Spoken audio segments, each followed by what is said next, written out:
For generations, Campbell's red and white cans meant comfort, value, and American endurance, even outlasting the Great Depression. But by 2025, this Wall Street darling saw its stock plunge 32%. Scandals rocked the boardroom, and the soup, once hailed as recession-proof, became a symbol of corporate denial. So how did a trusted icon go from feeding the nation to feeding investor panic? To understand Campbell's downfall, we first need to see how it became untouchable in the first place. Joseph Campbell was a fruit merchant, Abraham Anderson an icebox maker. In 1869, they joined forces in Camden, New Jersey, with a simple goal: make food last longer and reach more people. The company's early days were filled with jars of preserves and canned tomatoes, but the real breakthrough came nearly 30 years later. In 1897, a young chemist named John T. Dorrance figured out how to remove water from soup, creating a condensed version that slashed shipping costs and put dinner within reach of every household. A can of Campbell's condensed soup sold for just 10 cents, a small miracle for families watching every penny. The red and white label, first introduced in 1898 after the company's treasurer drew inspiration from a college football game, became an instant classic. By the early 1900s, Campbell's was selling millions of cans a year. The can itself became a fixture in American kitchens, a promise of warmth and reliability through boom times and bust. Then, in 1962, something strange happened. Andy Warhol painted 32 Campbell's soup cans, one for each variety, and lined them up like soldiers in a grocery aisle. Suddenly, the humble can was more than just food. It was art, a pop culture icon. The slogan, "Mmm, good," echoed in living rooms for generations. For most Americans, Campbell's wasn't just a brand. It was a piece of home, sealed in red and white. By the late 20th century, Campbell's was no longer just a soup company.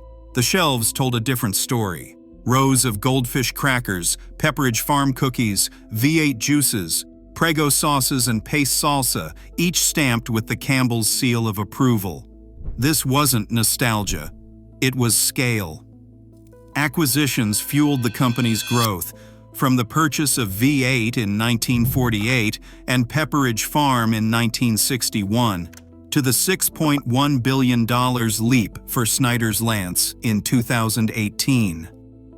That last deal was a bet the size of a small nation's GDP, a move to grab a bigger slice of the snacking market as eating habits changed. On Wall Street, Campbell's projected confidence. For more than 25 years, it delivered an unbroken streak of dividend increases, earning the kind of trust that got it called a dividend aristocrat. Investors saw the red and white can as a safe harbor, a promise that no matter what happened in the wider economy, Campbell's would keep paying out. But every acquisition came with more debt and more complexity. The company's portfolio looked bulletproof, but underneath, the balance sheet was getting heavier. Campbell's was piling up brands, but also risk, quietly trading simplicity for the tangled web of a modern food conglomerate. By the early 2010s, the red and white can was losing its place at the center of the American table. A new generation of shoppers walked past the soup aisle, drawn instead to fresh produce, meal kits, and foods with ingredient lists they could pronounce. Health warnings about sodium and the chemicals used to line cans, like BPA, spread quickly across social media and wellness blogs. Words like processed and preservatives became red flags, not selling points. For millennials and Generation Z, canned soup did not just seem old-fashioned, it looked unhealthy, even a little suspect. The numbers told the same story. Where Campbell's once counted on steady sales from families stocking up, the volume of soup cans leaving store shelves began to slide. Each year, a little less comfort food went into grocery carts, no matter how many flavors or nostalgic jingles Campbell's pushed out. The center of the store, the home of canned goods and shelf-stable snacks, was shrinking, while shoppers crowded the perimeter for fresh vegetables, bakery bread, and ready-to-cook meal kits. Soup was not the only thing at risk.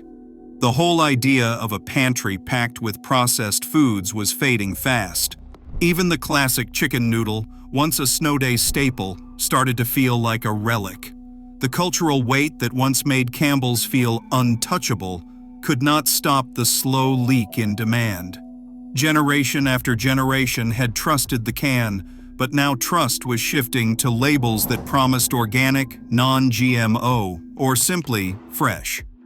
The comfort food that fed America for a century found itself out of step with the new definition of comfort. Campbell's response to shrinking soup sales was simple. They chose to raise prices and hope the brand would carry the load. Between 2021 and 2023, the company pushed through a series of price hikes, with some quarters showing increases in the double digits. The rationale came straight from the chief financial officer's office. Runaway inflation was driving up the cost of everything: protein, resin for the can linings, even the steel that held it all together. Each new spike in commodity prices meant another bump at the register. Management insisted these increases were necessary just to keep margins from collapsing. But the math did not stop at Campbell's headquarters. Retailers started lining their shelves with cheaper store brands, some selling for less than half the price of a Campbell's can. By 2023, the gap between Campbell's and private label tomato soup was nearly a third. In some stores, Campbell's sold for $3.50, while the store brand sold for $1.29. The company bet that decades of brand loyalty would keep shoppers reaching for the red and white label no matter what. Instead, customers did the opposite. As grocery bills soared and paychecks lagged, more shoppers grabbed the store brand and never looked back. Campbell's tried to justify the premium with heritage, quality, and trust, but the numbers told a different story. Volume kept slipping, even as revenue rose on paper.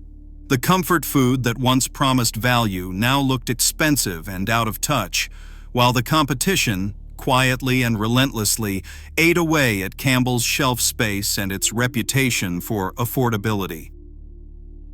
March 2025 brought a shock that no marketing campaign could spin away. A leaked audio recording surfaced featuring Campbell's Vice President Martin Bally trashing the company's products as highly processed food for poor people and mocking the very customers who kept the lights on. The recording, captured by whistleblower Robert Garza months earlier, spread across social media like wildfire. Hashtags calling for boycotts trended within hours. News outlets replayed Bally's voice, dripping with contempt as he joked about bioengineered meat and insulted colleagues. Campbell's scrambled to contain the fallout, but the damage was instant and deep. The Depression-era comfort food now stood accused of contempt for the people it once fed. Trust, built over 150 years, evaporated in a single news cycle. The American icon was suddenly a punchline, and the public wanted answers. The numbers that followed left no room for spin. Snack sales, once the pride of Campbell's billion-dollar expansion, dropped 6% year over year. Operating earnings cratered, down a full 30%, the kind of plunge that makes even the most loyal investors sweat. Wall Street took notice. The stock tumbled 32% in 2025, trading at $30 a share and scraping a 52-week low of $26.42. Analysts who once praised the company's resilience slashed their price targets to $29, now below where the stock actually sat. SEC filings painted a picture of shrinking volumes and evaporating margins. Each quarterly report brought fresh pain, and the price chart looked less like a gentle correction and more like a free fall. For investors who believed in the red and white can, the losses were as stark as the headlines. Today, legacy is no shield against consumer rejection. As shoppers demand more, even the most iconic brands face extinction if they stop listening. Campbell's story isn't about soup. It's about what happens when companies forget who they serve. The shelf space is shrinking. Relevance is not guaranteed. Thanks for watching.